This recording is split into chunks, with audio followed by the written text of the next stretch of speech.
asalaamaaleykum wa rahmatullah mbokk internet yi ñu ngi leen di nuyu di leen ziara bu baax di leen wàcce seen wàccuwaay ñu ñëwoon tey jii nii ci suñu émission le rendez-vous du dimanche tey jii ñu amoon benn invité spécial koo xam ne ñu ngi koy laam-laamee ñu bëri xam nañ ko am na ñoo xam ne tamit xamuñu ko nit koo xam ne ku oyof ku baax tamit koo xam ne il est vraiment exceptionnel dans tout léegi ñu bàyyi ko monsieur Thiaw mu présenté wu juste El Hadj Abdoulaye Thiaw mu wax ñu moom mooy kan parcours professionnel am ak moom ci lan lay yëngu exactement. ok asalaamaaleykum maa ngi leen di nuyu bu baax di leen dalal jàmm fii di fii ci Soro Xasab di rafetlu bu baax seen teewaay bi di sawar trop aussi tontu ci bépp question yi nga xam te ni nii mën naa koo tontu te may ñaan yàlla sunu borom mu kattanal ma ba ma am doole ji may waxee ak doole ji may tontoo te du ma tooñ kenn ndaxte ñun ñëpp benn lañ maa ngi tudd El Hadj Abdoulaye Thiaw donc je suis actuellement un professeur de français mais par rapport à mon cursus là où je suis passé d'abord c'est dans les écoles primaires je suis sorti à l'école Armand Ndiaye de Popenguine en entrant en sixième. Et puis, je suis parti à Ngekor. Là, je fais la sixième, la cinquième, la quatrième et la troisième. On était aussi les premières promotions, bien par rapport, on faisait partie des promotionnaires pour la première fois au niveau du lycée d'Angekor. Mais cette même année, je suis parti à Hambourg et c'est là où vraiment j'ai eu à décrocher le baccalauréat pour partir à l'université. Donc, si nécessaire de parler véritablement de mon cursus, je voudrais vous montrer ça pour vous dire que moi, je suis né dans cette zone, grandi dans cette zone et parti également au niveau de l'université. J'exerce également toujours dans cette zone. À l'université, j'ai eu à décrocher ma licence en littérature, plus particulièrement en grammaire et spécialité, au département de lettres modernes, dans la faculté des lettres et des sciences humaines. Là aussi, j'ai eu à décrocher mon Master 1 et le Master 2. Et présentement, j'ai présenté un programme de projet de thèse et je suis en train de travailler là-dessus. Donc, je suis toujours étudiant, mais un professeur également. Alors, voilà mon cursus scolaire. À part ça, je suis également un directeur d'entreprise. Une petite entreprise dénommée Open Business, Universal Propriety dans l'entrepreneuriat numérique. Donc, qui veut dire Open Business. Donc, je suis le directeur et je travaille dans cette entité avec ma femme et mes frères également. Je suis photographe de spécialiste, un animateur, DJ. Donc, dans les cérémonies, justement, donc ça fait partie aussi de mes fonctions. Un peu du tout, quoi. Voilà, un peu du tout. Pour parler de El Hadj Abdoulaye Thiaw. Donc, je suis Thiaw El Hadj Abdoulaye. Le plus souvent, on m'appelle Thiaw Laye pour beaucoup de gens qui me connaissent. Donc, en grosso modo, c'était ça, la présentation. ok ñu gis ne monsieur Thiaw indil na ay leeral ci cursus am scolaire ba professionnel léegi ñu jublu woon ci lenn mooy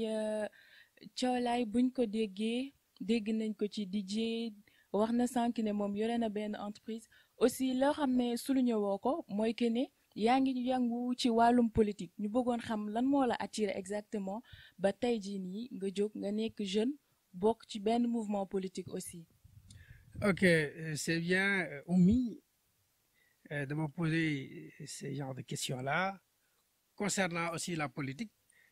man li tax ma dugg ci politique déjà intérêt communautaire la ndax avant politique dama nekkoon ci ay entité élèves mouvement élèves étudiants dont j'étais un président ici au niveau de mon village, président de l'amicale des élèves ressortissants de Soro Xasab.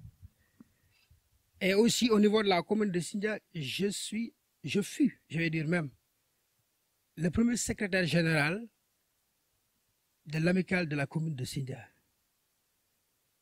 Cette année-là, c'était, je pense bien, je me rappelle, c'était en 2014, avec les Omar Seck et avant même que les autres prennent la relève kon li tax ma dugg ci politique dama gis ne entité yu mel noonu boo ci nekkee ngay dimbali nit boo duggee ci politique la nga bëgg pour mu yegg ci maanaam pour nga am ci résultat da nga ko am ci biir politique ma choisir d'abord être avec quelqu'un parce que politique boo ci dugg da ngay am leader boo xam te ni fa ngay weeru ci ginnaaw j'ai travaillé avec Idrissa Seck en 2010 jëm 2011 2012 ba mu jotee premier mandat nu mu tudd deuxième mandat wu troisième mandat bi Abdoulaye Wade bëggoon a dugg Idrissa la watal si jamono jooju premier tour bi deuxième tour ma dem ci Macky Sall li tax parce que bon ñun ñoo ko teewaloon fii nekkal ko fii ci secteur bi mais dafa am lu mu ñu waree lu baree loo xam te ne nii mënuñu ko sax toog fii di ko expliquer ñu rangé wu ci ginnaaw Macky Sall. ngeen rangé wu ci ginnaaw Macky Sall parce que daf leen joxoon xaalis wala. non du question de jox xaalis sax Idrissa dama ko gisoon naw ko amoon ci moom yaakaar gisoon ne après pas bi moom la mais bi ma demee ba xam ne aussi ah Macky Sall imposé wu na te premier tour bi am na lu mu wane ñu war a dem jogante ci deuxième tour bi moom ak Ablaye Wade ci laa ñëw rangé wu ci ginnaaw Macky Sall ci rien du tout amul lenn loo xam te ne jox nañ ma ko mais dama gis discours am bi mu xam te ne teniroon na ko ci Sénégal wax ay plan wax ay projet wax lu mu war a def lu mu bëgg a def ma rangé wu ci ginnaaw mais du xaalis du leneen ñu dem ba ay élection 2014 ñu war a dem ci communal bi je pense bien c'était en 2014 ci la ñoom Thierno Diagne installé wu et les autres maires là foofu nag laa fësal dëgg sama yëngu-yëngu ci politique waaw ndaxte fii bokk naa ak ñoo xamante ne ni dañuy liggéey ci secteur bi fii Soro Xasab waaye aussi au niveau de la commune de Sindia à travers le COJER bien la COJER autant pour moi départementale à travers également la COJER communale bi nga xamante ne ni je suis le président de la commission propagande et stratégie avec Yacine Sène qui est le coordinateur je pense qu'il a été aussi interrogé en ce sens dem ngeen foofu ci moom je le salue de passage aussi donc loolu moo ma indi ci politique d'une manière générale mais depuis boobu ba léegi maa ngi ciy avancé wu ci ngir intérêt communautaire waaw bañ naa ko ba man ku ma nar a ger sax ci mbiru politique dama lay wan ne man am naa yeneen affaires yoo xam te ne activités yoo xam te ne maa ngi ciy am xaalis te sonaluma donc kii xaalis jiital ci politique je pense que c'est quelqu'un qui ne va rien foutre voilà c'est ça. mais ñu gis ne sànq ci say tontu wax nga ni li taxoon nga dugg ci politique ak ki nga njëkkoon àndal moo nekkoon Idrissa Seck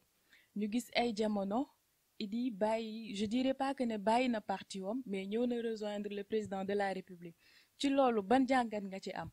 waaw jàngat boobu li ma si am mooy déjà bettu ma woon connaissant Idi et Macky Sall ba ñuy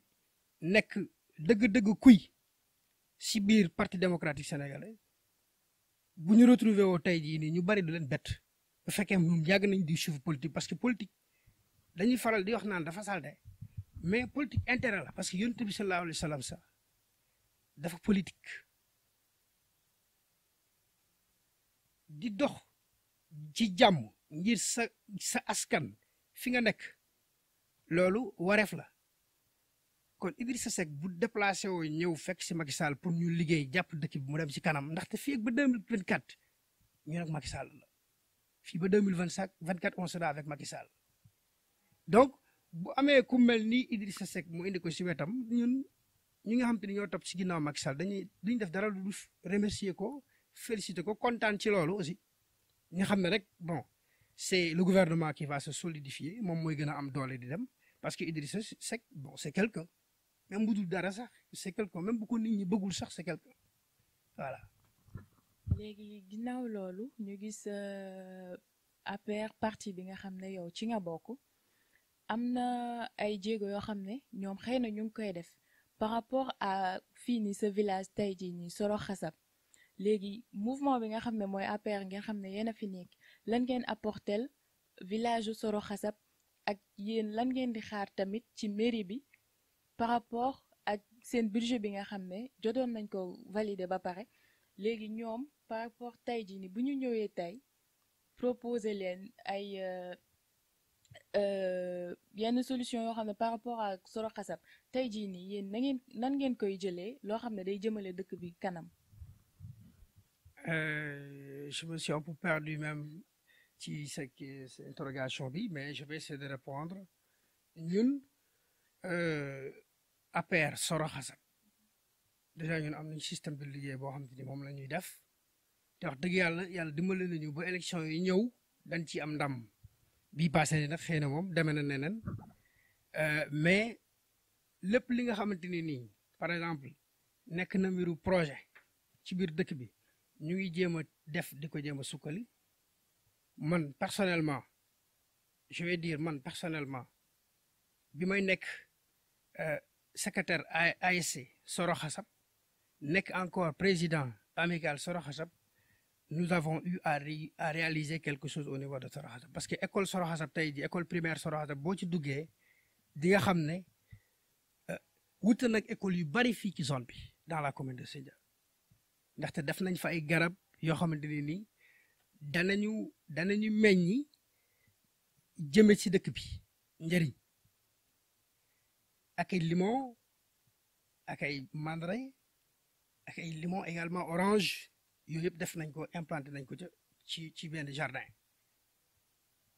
loolu def nañu ko fii ci dëkk bi te ku ñëw daf koy rafetlu bu baax a baax contribuer nañ ci également avec la participation de quelqu'un qu'on appelle André Mayna Fissal ñun suñu entité maanaam lu ñu dégg loo xamante ne daal lu jëm ci dëkk bi te day avancé loo te day avancé loo dëkk bi def nañ ci suñu loxo pour mu dox waaye nag lu rëy loo xamante ne nii par exemple def nañ ko ci dëkk bi dama naan amu fi amul loo xamante ne c'est quelque chose de visible ñu war ko mën a gis ci village de Soro Xasab ne APR moo ko fi def loolu nag mooy paanu APR au niveau de la commune de Sindia loolu mooy paanu APR au niveau de la commune de Sindia waaw parce que commune de Sindia aujourd'hui APR moom mooy gouverner ñun suñu position avec Pape Diallo premier adjoint au maire moom loolu rek lañ ci am cër boobu moom rek lañ ci am Pape Gora nekk na fa aussi ci domaine nu jeunesse sport yu mel noonu éducation yu mel noonu donc mais gisuñu ci apport bu rëy ndaxte c'est le maire Thierno Diagne qui gère tout aujourd'hui c'est lui qui gère tout aujourd'hui donc suñu liggéey en tant que APR dafay metti bu fekkoon nous avons un maire qui est de la partie de notre parti autant pour moi du parti APR on n'aurait pas à avoir des problèmes comme ça un exemple mais suñu ñàkk liggéey ak suñu ñàkk wane liggéey bi fës côté boobu ci bopp bi la te vraiment je suis désolé de le dire mais amuñu gain de cause. ma kon boog dama mën a wax ne ci loolu que ni APR yéen reconnaître ngeen ne am ngeen benn faiblesse boo xam ne moo ngi dox di dem te yan jéego ngeen ci jël pour jéem a arrêter loolu. waaw jéego yooyu ñu ci jël jéego yi mënul nekk leneen lu dul xaar ba élection yi nga xamante ne nii moo war a ñëw élection locale ñu jéem a taxaw jaamarloo ak ñoom wan leen lu ñu bëgg a am ci dëkk bi parce que ñun suñu souhait mooy am ki fi toog un maire APR nga xam ne il sera avec le président de la République pendant au moins parce que tey ñu ngi ci 21 pendant au moins 3 ans voire 4 ans. loolu est-ce que waaw d'accord même bu dul loolu sax parce que dëkk bu ne dafa am réalité am Sonko amu fi doole commune Sindia commune Sindia ñi ko ŋànk mooy PS yaa ngi dégg ci sunu coalition PS AFP ak APR ñoom ñoo ko ŋànk waaw te ñun am na loo xam te ni def nañ ko fi wax dëgg yàlla même bu dul dara sax la laay faral di wax gars yi ma ne leen man su ma pare woon fii ci politique alhamdulilahi rabbil alamin ndaxte bokk naa ci ñi xeex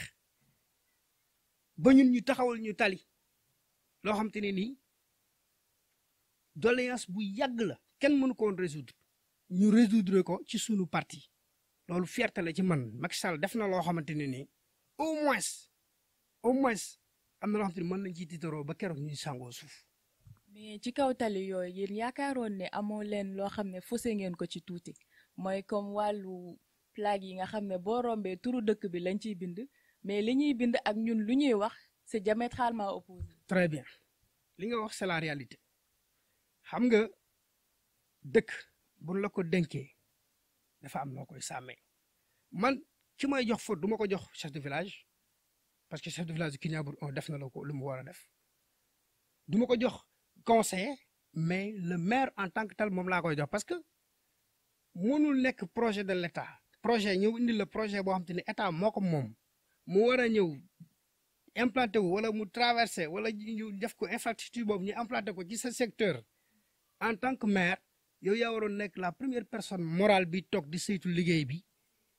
ba plaque bi ñu war a bind Kignaabour avec un N et cetera ak plaque bi ñu war a bind Razap ah des erreurs comme ça vraiment loolu ñoom laa koy jox parce que mairie ba tey jii village bu ci nekk am na ku mu fa représenté am na ku représenté village am ci mairie ba 19 villages yëpp maire bu woote woon ci sens googu dafa waroon am sax droit moom ci boppam du contrôler liggéey bi xool fan lay toll fi war a am dóoraan ak fi warta am dóoraan mais tableau xasab bii ñu bind ko rasab ñu ngi ko teg ci terrain Thiafra ba vous voyez ça c'est le travail de qui c'est pas le travail de l'APR c'est le travail de la mairie ñoom ñoo waroon a toog saytu loolu ndax moom mu ngi jaaree ci ni mu war a jaaree wala déet faute boobu nag vraiment ñoom laa ko jox très franchement. loolu ma yaakaar ne leer na léegi ñu doon ñëw ci par rapport ak gouvernance su commune Sindia yàgg na am na ay maire yoo xam ne jot nañ fi jàll ñoom Ousmane Lo ak Diagne mi fi nekk tey jii nii par rapport ak ñaari régime yooyu noonu ba jàngat nga si am. waaw man nag c'est que man li mu mën a wax ci régime mu kële yi du bari parce que fekk na ma may jàng ma nekk xale am na lu ma ci fekkee ndaxte 2014 barki démb la mënuma ci wax lu bari parce que ànduma ak ñoom di politique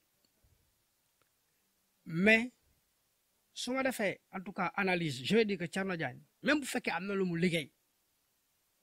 ñëpp sentiruñu ci seen bopp du ma wax ne liggéeyul nag te képp ku ñu dénk di nga liggéey mais am na ñu ci sentiru seen bopp depuis bañ ko falee ba léegi gisuma benn poto boo xamante ne nii implanté nañ ko allant dans le sens de voilà quoi d'élargir parce que xam nañ ne secteur bi dina dem a dem ba nit ñi mënatuñu duñ mën a nekkati surtout boobu saa fi maa ngi excuse wu di wax olof di wax séeréer autant pour moi mais ce n'est rien ñun nu ñu dëkkee rek dafay wane ne ñun foofu la ñuy des secteur bu ñu dëkkee ñun foofu la ñuy des gars yi taxawuñu pour ñu jéem a élargir ñoo xam ne ñii de danañu am ay doom danañu am ay set yoo xamante ne nii mën nañ dem sax ba am problème fu ñuy dëkki bu boobaa. mais loolu tamit est-ce que du problème ci parents yi tamit ndax ñoo ngi jaay tool yi rek. problème yi ci parents yi la mais aussi maanaam secteur yi nga xam te ne ñoo gën a jege ci village yi comme Soroxatab tey jii nii am na ñoo xam te ne dëkk nañ secteur boo xam te ne amul courant te pourtant fii lañ dëkk seeni tool la ñu lotissé ko dëkk fa ñooñu dañ leen a war a au moins électrifier seen secteur ba duñ am jafe-jafe pour ne citer que ça boo demee Kignaabour am na fa boo demee Thiafra aussi am na fa électrification yi nga xam te ni xaw nañu law sax mooy Astout Guéréo te Guéréo on comprend que c'est le village le plus grand du Sénégal on sait on comprend aussi mais liggéeyam na mu waroon demee demewul noonu un maire invisible boo ko soxla woon a gis nga laaj audience am na nu muy def sax doo gis te bérébu liggéey kaayam mooy mairie moom ay 9 domaines de compétence yoo xam te ne dénk nañ ko mairie bi mais yooyu yu ci bari doxul te gis nañu ko waaye nag mënuñu wax dara lu dul xaar ba keroog élection bi di jot élection locale yi di jot bu boobaa dinañ xam nan la ñuy taxawee waaw. ci kaw élection locale yooyu noonu ñuy waajal léegi ñu doon laajte ndax yéen waa APR am ngeen koo xam ne tey jii nii bu élection yi taxawoon moom ngeen di taxawal pour mu doon maire. waaw question boobu moo ma laaj vraiment mënuma ci àddu parce que kuréel la boo xamante ni nii dañu war a di toog di waxtaan décision bi nga xamante ni moom la ñuy jël décision parti lay doon xëy na ñu xool kan la ñuy tabb man xaw ma kan la mais ku ñu désigner rek ma xool nit kooku ba xam ne kii amal na commune Sindia njëriñ du nekk maire boo xamante daf fi nekk ngir parti daf fi nekk ngir leneen mais au contraire mu nekk fi pour askan bi yëpp ñu ko fal ak ñu ko falul bu boobaa mën naa engagé wu ci ginnaaw mais bu fekkee dañ ma imposer ci biir parti bi encore koo xamante ne vraiment xaw naa kii ak moom mën naa xool leneen parce que local la ñu wax dañu xool intérêt secteur bi bu ñu xool intérêt parti bu ñu xoolee intérêt parti dañuy daanu dañu xool intérêt communautaire ki nga xamante ni dina mën a taxaw fii au moins mu am lu mu fi def ñun jeunesse bi ñun la ñuy woowee jeunesse consciente mais malheureusement conscience amu yi parce que jeunesse yi ñoom yëpp dañoo def nii ku ci nekk dafa croiser bras bu boobaa nag ah xëy na mën nañ topp ci ku mel noonu. waaye est-ce que loolu tamit yaakaaroon ni li tax jeunesse bi croiser les bras mooy que ne dañuy ànd ak kenn ba pare ñu dem ba ci biir kooku nekkal fa boppam ak njabootam. waaw mën na nekk mais aussi bu ñuy fal nit tubaab bi dafa ne l'homme à la place qu'il faut booy wut maire ki lay toggal da ngay xool koo xam te ne nii am nga confiance ci moom ba pare waaye aussi gis nga lu mu def ci parcours am loolu am solo la nit ki fu mu jaar ba egg si fii bay laaj réew wala muy laaj secteur dañu xool parcours am fu mu jaar ba pare da am na faute wala amul faute en général nit bu dund lu mat 20 ans tooñul jàmbur deful yëf yoo xam te ne nii maanaam kooku mën nañ jàpp yaakaar ci moom mais koo xam te ne nii ab sàcc la ban jàpp ko ngay topp si ginnaawam kooku yow kenn tooñu la yow yaa tooñ si bopp donc genre nit ñooñu lañu war a vraiment am te aussi ñooñu ñu ngi fi xëy na ci kanam incha allah ba affaire yi di gën a jege mbir yi dina gën a leer mais ñun fu mu ne nii amaguñu position bu ñuy taxawee te yegg seegul. waaw kay monsieur Thiolaye ci li nga xam ne ci lay ñëw ak yow parce que moom bi ma ko xamee c'était lors d'une assemblée générale mu nekkoon secrétaire général tamit ci amicale des étudiants de la commune de Sindia def fa jéego yu bëri tamit ñu bëggoon ko laaj par rapport ak cursus bi nga xam ne jot nga ko faa def ci commune u Sindia seen amicale bi ak gestion bi nga xam ne ñeneen ñëw nañ remplacer leen tey jii nii yow ban jàngat nga si am. waaw dama naan seulement ci jamono ji ñu toll nii sax buñ gisul luy dox ci amicale bi xëy na mën nañ comprendre ne facteurs yu bari expliqué na ko ndaxte ñu ngi ci période boo xam te ne période maladie la nit ñi amatuñu jotu voilà tout ça mais vraiment il y avait une bonne continuité quand même ci li ma gis parce que je suis toujours dans le groupe WhatsApp te ay lu baax rek la nit ñi di waxante ci biir seulement nag xëy na amoon na un problème avec le village de Guéraw on a beau lutter mais malheureusement ba ñun nu ñu décroché problème boobu mujjewul woon réglé parce que ba ñu boolee amicale bi yëpp ba ñu taxaw Guéraw dafa taxawoon ci position ba léegi donc loolu daal laa xam ne bu nekk na combat boo xam te ne teniroon nañ ko mais jotuñu ko réussir ñi nga xam te ne nag tamit ñëw nañ si ginnaaw am na lu bees lu ñu indi ndaxte ñoom am nañ activités yoo xam te ne amal nañ ko université def ay dons de ticket def ay cérémonies yoo xam te ne on convoque tous les responsables de la zone ñu ñëw les autorités toutes les autorités également ñu def famille ensemble donc loolu c'est vraiment quelque chose def nañ loo xamante ni daal en tout cas assuré nañ continuité bi waaw je n'ai vraiment rien à dire en ce sens. léegi ñu gis ne ki ñuy naan Ousmane Ngom moom tamit nekkoon na ci commune nu Sindia nekkoon tamit nit koo xam ne fii nii la yaroo màggee fi tamit et tout ça léegi yow ban jàngat nga am ci nga xam ne moom nekkoon na ci commune bi doon fa liggéeyee ak par rapport ak fii nii nga xam ne tey jii ñoo ngi fi. Ousmane Ngom qui est Ousmane Ngom. Ngom. Ah Ousseynou Ngom. ok il faut reprendre la question. léegi Ousseynou Ngom dafa nekkoon nit koo xam ne moom mooy woon ci commune bi tamit aussi nekk ndaw boo xam ne moo ngi woon soro xasab léegi ñu bëggoon xam jéego yi nga xam ne def na ko fi yow ban jàngat nga si am. waaw parce que bon voilà du moom kese moom moo fi nekk Ousseynou Ngom Il est là avec sunu benn yaay bu ñuy wax Oulimata Ciss ñoom ñaar ñoo fi nekk conseil ci dëkk bi mais vraiment en tout cas je vois pas le bilan je vois pas je peux pas dire grande chose sur ça parce que am na loo xamante ni lu bari loo xamante ni dëkk bi manqué na ko te bon voilà quoi gisuñu ci ku ñu ci jàppale gisuñu ci parce que déjà ñëpp am nañu doodaan sauf Soro Xasab c'est un problème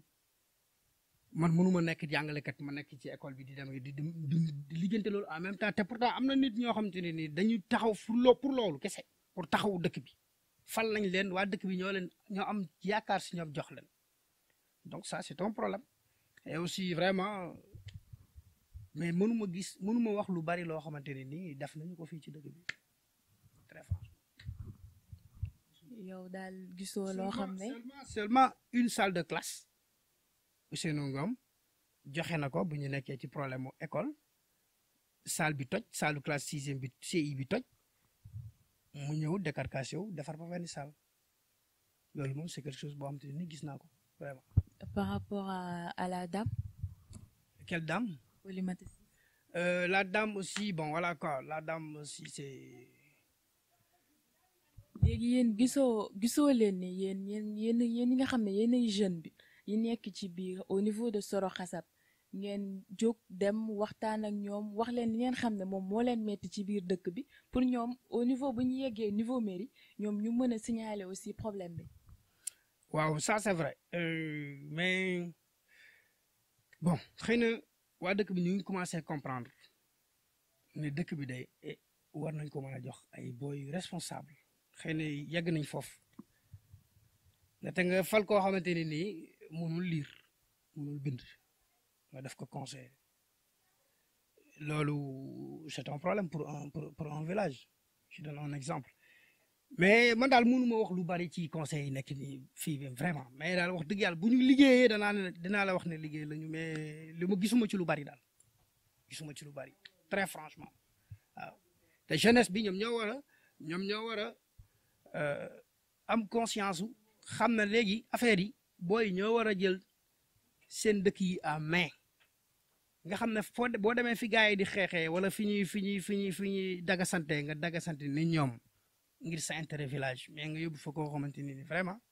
amul dara lu muy def liiral ma lii wala yooyu c'est pas bon.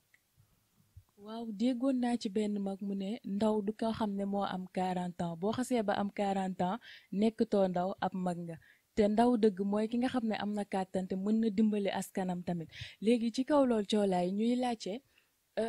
maanaam par rapport ak entreprise yi nga xam ne implanté wu nañu au niveau de la commune de Sindia jeunes yi ñoom li ñuy déplorer mooy que ne ñoom dinañ déposer seen CV yi et tout ça pour am fa liggéey mais mairie bi on dirait que quota bi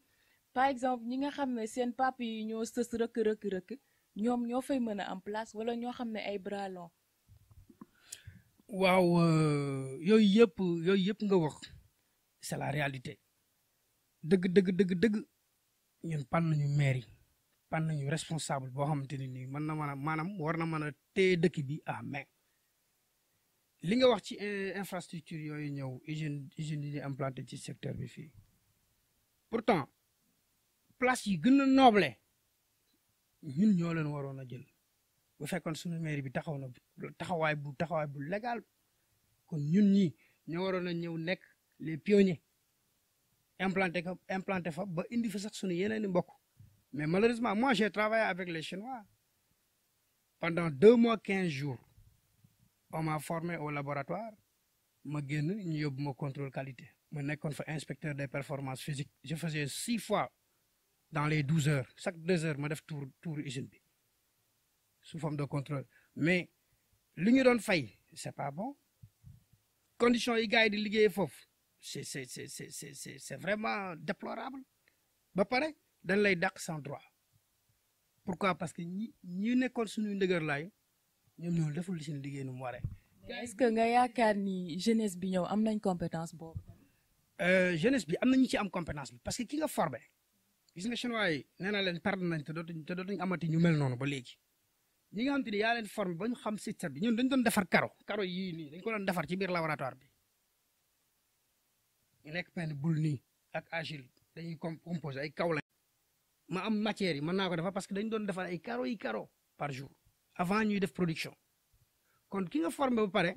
am na compétence yi déjà mais bu ñu amoon ndëgërlaay bi leen di gën a garder foofu kon du demee nii mais aujourd'hui boo fa liggéeyee tey bu subaa ñu dàq la te dàq boo xamante ne amul benn sens amul justification amul dara dañ lay dàq boo xamante ne mën na nekk ne sax da nga nekkoon ci liggéey nga bàyyi liggéey boobu am espérance ci fii ñu dàq la ci mais en grosso modo vraiment usines yi nekk fii yëpp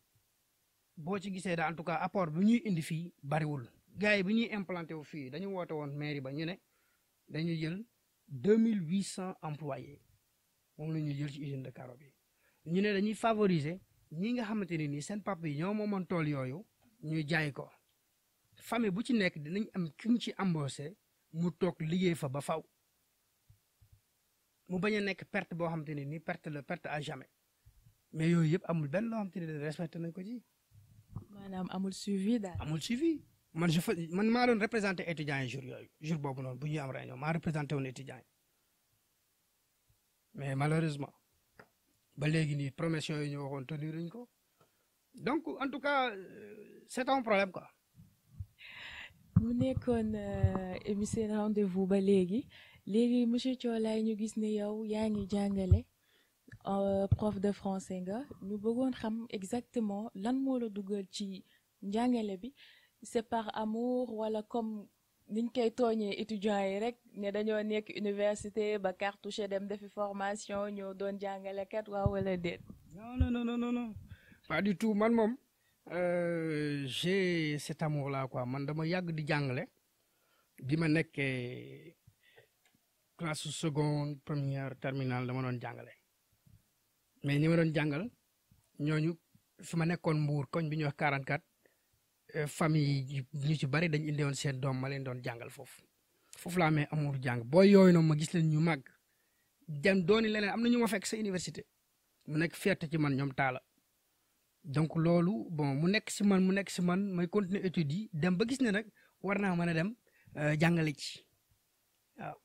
parce que cours de vacances yi tamit yi nga xam te ni doon naa ko tenir suñu booy terminal yi fii ak première yeeg yooyu nag boobu maa ngi nekk étudiant yooyu tamit daf ma doon gën a motiver encore ma dem ba am amour bi daal moo nekk si man gis nga ma toujours maa ngi ay document yi fu ma nekk man maa ngi ay document donc loolu laal moom moo dugal si njàngale bi waaye aussi pour am ci lu muy suturloo ndaxte ba ma si duggee wax dëgg yàlla ci laa takk jabar samay affaire yu bari commencé changé donc maa ngi ciy sant yàlla bu baax ce qui veut dire que ne kon njàngale bu demee kanam possibilité d'avoir une deuxième femme. Non, pas une deuxième femme parce que bon pour le moment en tout cas je sais que j'ai une femme qui me respecte beaucoup et puis je compte pas vraiment que dans l'avenir am leneen luy chambouler sunu diggante daal c'est ça. ci kaw loolu man d'accord ma ci ndaxte ñun xale jigéen ñi dañoo bëri. faaw ngeen takk du coup ñu ñëwoon seen émission le rendez-vous ba léegi monsieur Thiolaye ñu gis ne sànq yaa ngi doon wax naan yor nga benn entreprise on dirait familiale léegi yow dama bëggoon xam projet boobu c'était juste ton idée wala celle de la famille en global boo xam ne yéen da ngeen ci waxtaanee pour ngeen taxawal ko wala. ok c'est bien merci bien donc open business universelle propriété dans l'entrepreneuriat numérique idée la boo xamante ni nii mag sama jabar ñoo ko toog xalaat ko mais moom moo ko jëkk a souligner vraiment même tur bi sax moom dafa joxe ñaari sigle ma joxe ñaari sigle mooy business open bi quoi open bi la signification parce que business xam nañ ne mooy business donc open bi daf ci joxe ay quelques mots ma joxe ci quelques mots ñun ñoo ko toog imaginer ko boobu nag taxawagul ñu lancé ko ci internet bi moom mu ngi def ay ventes en ligne di jaay ay bon voilà quoi ay produits yu bari ñu ngi koy jaay tamit ma boole ci sama métier bi nga xam te ni métier photographe la man damay produire ay album yu bari bu ñu demoon ci magasin bi da ngeen ciy gis ay exemples yoo xam te ne ay nit la tey sax am na benn production bi moo war a def tey tamit ñu ngi def ay Orange Money di jaay séddo di jaay yàkkal ma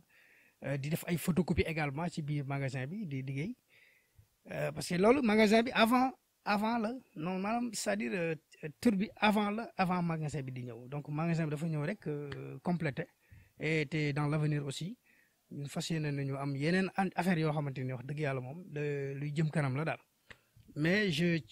maa ngi ciy liggéey ak samay frère la famille aussi ñu rafetlu ko trop parce que fii ma ko implanté sama pap moom kër gi donc famille bi yëpp ñu ngi ci daal en tout cas te dama bëgg daal mu nekk lu rëy loo xamante ni sax du nekk affaire famille kese mais ñeneen dañ ciy boole ñeneen dañ ciy dugg encore di ci liggéey ba keroog en tout cas ku ci mën a jëriñu mu jëriñoo ci ndaxte ñun nu ñu bindee ñu juddu noonu la ñuy bindee aussi bés dina ñëw ñun ñu disparaître lépp lu ñu fi liggéeyoon rek daf fiy des bu boobaa. waaw Thiolaye nekk ndaw boo xam ne moom day jàngale tamit te yemut kese ci njàngale boobu léegi ñu doon laajte yow Thiolaye yow tey jii sa morom yi nga xam ne ñoom ils ont suivi le même cursus que toi mais pour ñu décrocher liggéey wala ñoom ñu defi loo xam ne ëllëg mën na leen dimbali mais dañuy xeeb yow ñooñu ban message nga leen di lancer. waaw ñooñu dama leen di lancer benn message boo xamante ne nii bon dama koy xoolee ci sama bopp rek ndaxte nit waroo rus a def dara quoi loo xamante ne nii dina la indil xaalis te sàccoo ko loolu lu am solo la maanaam parce que yàlla dafa ñuy digal ñuy lekk loo xamante ne nii lu lew la ba keroog ngay sàngoo suuf loo lekk te moomoo ko dañ ko lay ëllëg kon amul benn métier boo xamante ne nii war nañ ko sous-estimer déedéet man def naa concours yi bari je me suis présenté à 11 concours def naa ko dama koy compter 11 concours yàlla dogal jàlluma ci ma engagé wu ci njàngale bi yeneen concours gendarmerie concours militarisé yi laa wax quoi ak yeneen concours yoo xamante ni concours Beaux-Arts première année bi ma ko defee parce que damay dessiner aussi damay peinture yooyu tamit ci sama métier la bi ma ko jàllee concours bi ñu orienté ma université ma dem jàngi université bàyyi concours boobu daal laa xam ne jàll naa ko mais yeneen concours yëpp jàlluma ci benn pourtant man dama toog ba xam ne man liggéey ci fonction publique wala yenn entité yi wala nga nekk foo xamante ni nii voilà man loolu soxlawu ma ko quoi maanaam daal naa am loo xamante ne nii maa ngi koy ñafal sama bopp ba keroog may gis leneen maanaam waroo def sa bopp ne fii laa war a liggéey déedéet diplôme yi laa am nangam nag man je suis un maîtrisard tey ji xëy na mënoon naa nekk foo xamante ne nii am na ko xamante ne amul sa bac mu nga fa toog un exemple mais ku ci nekk ak fi la yàlla sédd donc ñooñu nañu gën a gëm seen bopp gëm sa bopp ci jaamu yàlla la bokk boo nekkee ndaw nga xam ne ci kanam am na luy ñëw xamagoo lan la da ngay nekk foo xamante ne fu wóor te fu wóor mooy nga liggéey bu xeeb beneen liggéey li la yàlla war a jox nag ci kanam di nga ko jot kon donc ñooñu vraiment dama leen di wax daal surtout les étudiants ñi nga xam te ne ni am nañ seen licence ñu ngi toog defuñu dara bu ñu xeeb benn affaire mais boo mënee créer sa benn affaire sa benn bopp sa affaire bopp nga def ko moom moo gën ba keroog ngay gis leneen boo amee liggéey da ciy dolleeku rek waaw. waa monsieur Thiaw ñu gis ne gestion mairie bi yéen sës ngeen ci rek te ñiy critiquer tamit gestion mairie bi yéen ci ngeen bokk loolu yan jàngat ngeen ci mën a am parce que mënuñu leen teg au niveau de la mairie yéen waa Benno Bokk Yaakaar ngeen xam ne yéen bokk ngeen ci ñi nga xam ne ñoo ko ëpp doole ba pare en revanche ngeen ñëw di critiquer ne gestion mairie bi ça ne marche pas quoi nit ñi gisuñ ci seen bopp. waaw xam nga da nga wax Benno Bokk Yaakaar nga ne ñi koy diriger mooy APR ñoom ñoo koy diriger Benno Bokk Yaakaar au niveau national mais Benno Bokk Yaakaar aussi ne APR diriger wu ko voilà le problème Benno Bokk Yaakaar bi APR diriger wu ko parce que ñi ko doon diriger mooy ñi fi newoon ñu continuer nekkaat fi parce que xam nañ ne base racine Thierno Diagne en tant que maire c'est un socialiste. mais gis nañu ne Pape Diallo moom il est de l'APR. waaw Pape Diallo c'est le premier adjoint au maire je le salue même de passage suñu responsable la mooy suñu coordonnateur communal dañ koy jox ci boobu ndax parti bi moo leen liggéey kenn mënu ko tëb président bu naroon dal ci Sindia tey jii nii ci moom lay jaar mooy buntu mais nekkinam foofu aussi en tant que adjoint au maire en tant que premier adjoint au maire bon boo seetee du si am doole de trop parce qu'il est second déjà il n'a pas le droit de veto on n'a pas besoin de sa signature c'est la signature du maire mooy dem ci papier de délibération yi mooy dem ci leneen ak leneen donc il joue un rôle de second donc doole googu xam nga am ko moo tax ma ne la au niveau de Sindia APR jiitewul Benno Bokk Yaakaar ay parti ci benn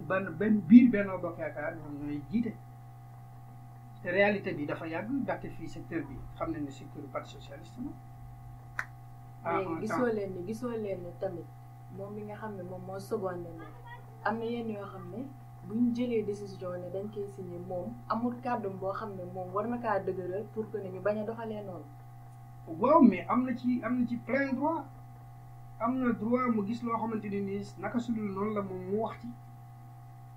à sa manière mais liggéeyam li tax mënta feeñ mooy li ma la wax il joue un rôle de second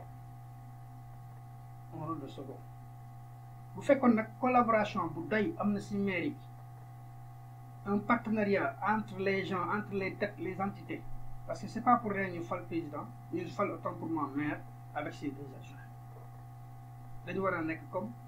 ñu bokk ndey ak baay pour l'intérêt de la commune waruñu bokk ay idées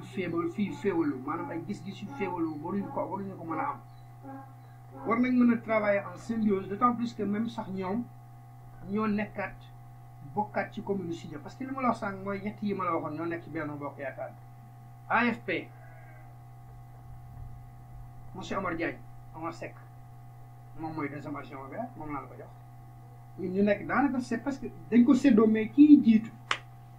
moo yore nag bu amee nu mu doxale bu ko neexee mu koñe ay gaayam ba kii di doxal bu ko neexee mu koñe kii ba kii di doxal loolu privilège yu kii jiit la kanam privilège yu njiit la quoi kii jiite te loolu moom moo am ci commune Sindia moo tax mënuñu gis largement liggéeyu Pape Diallo moo tax ñu ko gis. mais nga yaakaar ne loolu ñi nga xam ne ñoom la nekkuloon sur le terrain depuis 2014 ñoo ko ci waroon jàppale DG APR yi nekkoon ci kaw. waaw xam nga DG yi maanaam responsable yu mag yi nga xam te ne nii ñoo nekk ci secteur bi bon waroon am beneen taxawaay bu ñu taxawee ndaxte ñun man dem naa bureau Daouda Faye ki ñaaba docteur Daouda Faye mu ne ñëw dafa bokk ci ñi implanté maire bi mu toog fii moom sax d'ailleurs defe naa moom moo nekkoon adjoint président conseil départemental xaw ma daal en tout cas je sais pas en tout cas am na rôle bu ñu ko jox mais waa APR ñoo yëkkati cër boobu jox ko Thiaba Ndiaye loolu xamoon nañu ko en tant que ndawal parti parce que dañ demoon xooli ko seeti ko wax nañu ko mais ñoom seen liggéey aussi dafa xaw a sooxe parce que dañ leen di gis fii que élection bu jotee wala buy waaji jot nii président joxe ordre descendre sur le terrain on les voit par rapport à l'emploi ñaata jeunes la ñu waroon a mën a jël dugal leen ci ay entité xamuñu ñaata opportunité boobu amoon nañ ko mais fu mu ne nii boobu mooy opportunité boobu moom mu ngi jeex sax d'ailleurs parce que ñu ngi gën a affaiblir nguur bi bientôt 2024 peut-être dañuy gis beneen xar kanam ce sera plus Macky Sall donc yooyu yëpp raté nañ ko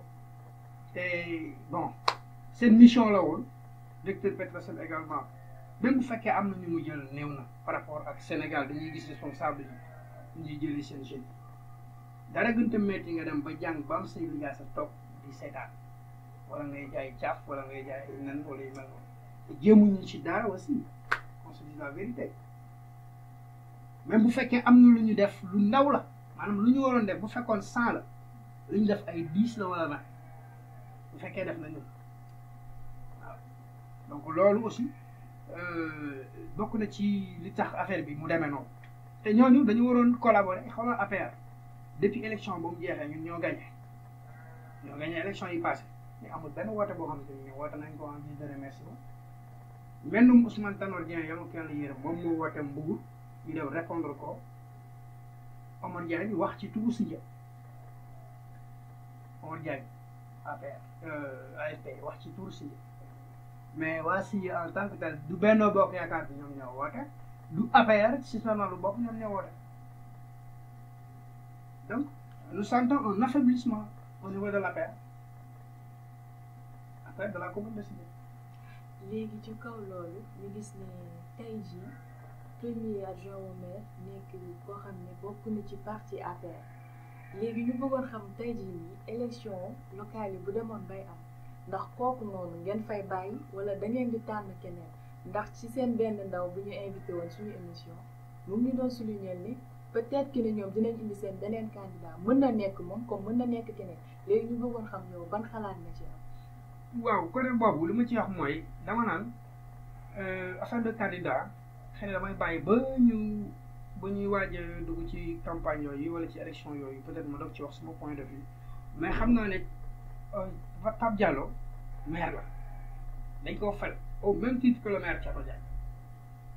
mandat bi Thiatou Diagne di def moom lay def mu daanu wala mu toogaat te toogam dépendre wul ci APR ci askan wi lay dépendre parce que askan wi ñun lay fal da APR ba mooy fal waaye ñun su suñu wàllu bopp bu fekkee parti moom lañ jiital xëy na bon voilà man nañ topp si ginnaaw bu fekkee parti bi moom la ñu jiital parti bi moom lañ jiital mën nañ topp si ginnaaw bu fekkee keneen moom lañ jiital aussi mën nañ topp mais man sama part personnelle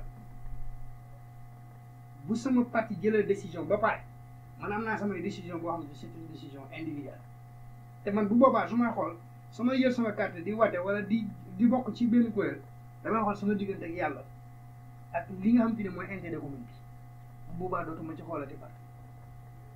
léegi ci kaw loolu yow sànq yaa ngi doon wax naan que DG ñi nga xam ne ñooy ponkaloo APR au niveau de Sindia ñoom bu ñu leen fi gisee élection ba élection mooy tax ñu gis leen loolu ngeen yaakaar ne du benn faiblesse au niveau de la population parce que bu ñu demee ba nga xam ne yow nit ki bu la soxlaa rek lay ñëw ci yow bu xasee ba am li mu am fàtte na la faaleetu la xamatul ci loo nekk ngeen yaakaar ne loolu bu ñàkk fayda si je peux me le permettre ci population bi. waaw côté boobu xam nga ñàkk leen a gis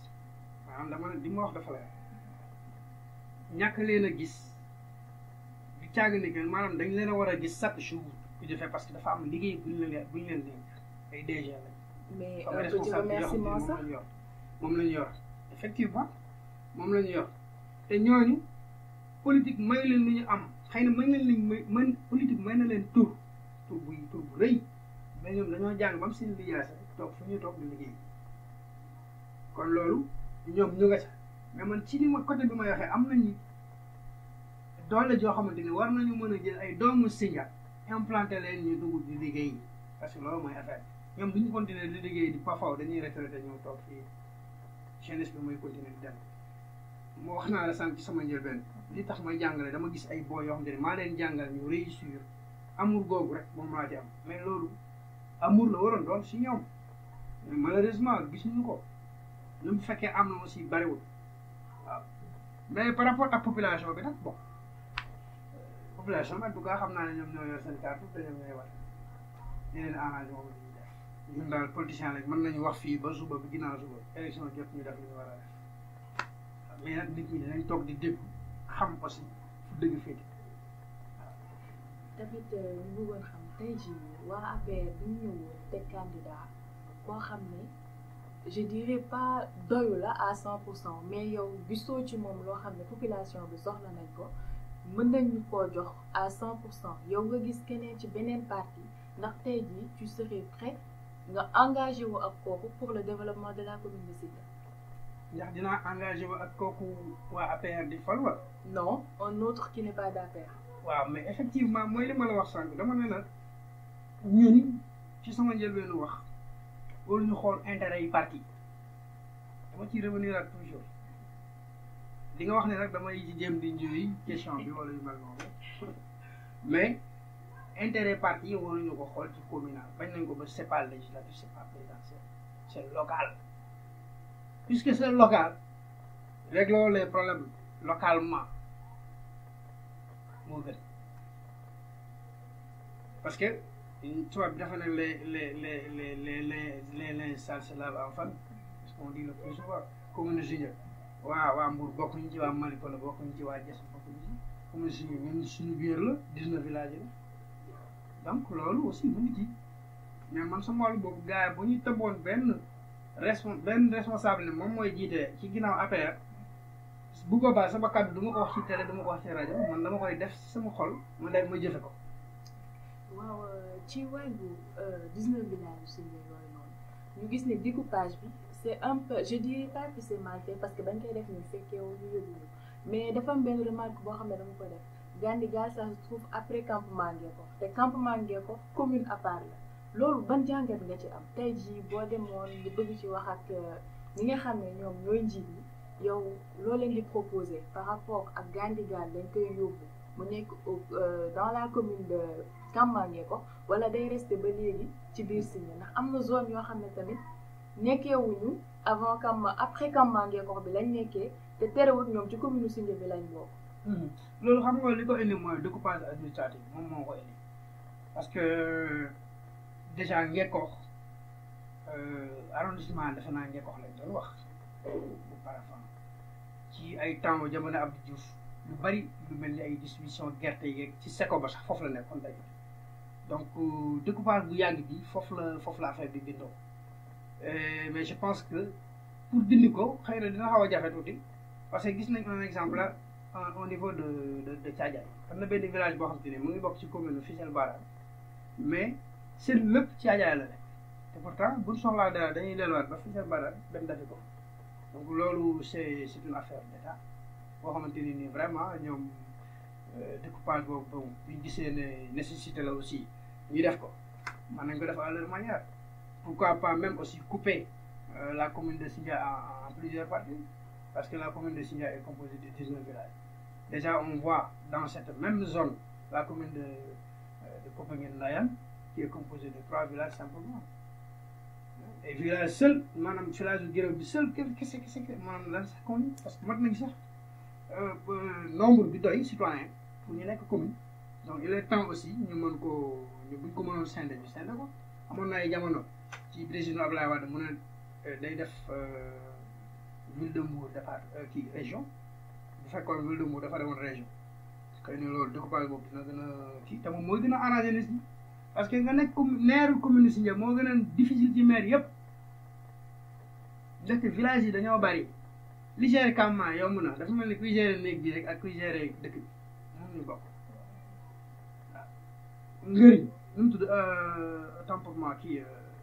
jàpparu suma maire yooyu